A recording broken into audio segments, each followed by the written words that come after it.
Greg, tell me, what was your most outstanding flight that you've had since you've been tasting? It's day 2 today. Today, Yeah.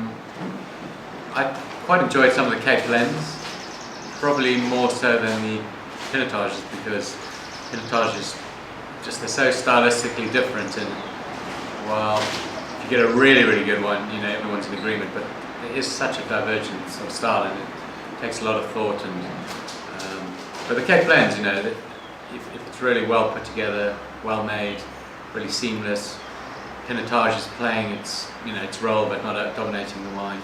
Okay. You know, that's what you expect and that's what you hope for, and you get a really, you know, I thought there were some quite classy wines. So Good.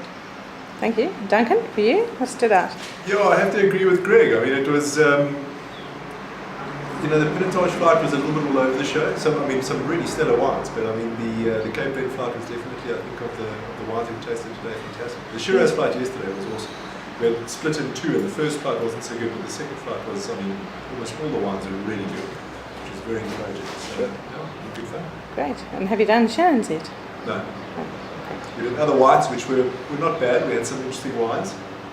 But more sort of a commercial feel amongst them, I think, as Greg just said, which the cold ferment, green flake, crunchy green apple, white pear drop.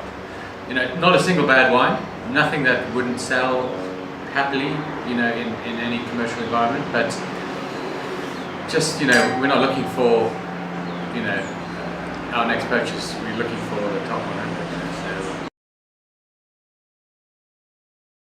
Well, of course, every year that's fortified sweets, noble eights, natural sweets, always one of the strongest categories. They're wines of passion, they're difficult to make well, you don't make them always commercially just for the sake of making lots of money, so people who do make them, you know, have to believe in them, otherwise they're not going to work. And when you've got muscadels, there is a market for them, but they need to be good, and I think we're lucky that the ones that are always submitted tend to always be good. Very seldom are there wines that aren't interesting, but we had lovely interesting wines today. The ports were great, the young ports were very interesting, even some kind of complex older ones. And the flight started off with just a spectacular explosion with a noble eight harvest that basically was phenomenal. So that's quite an exciting flight. Okay, we'll look out for them.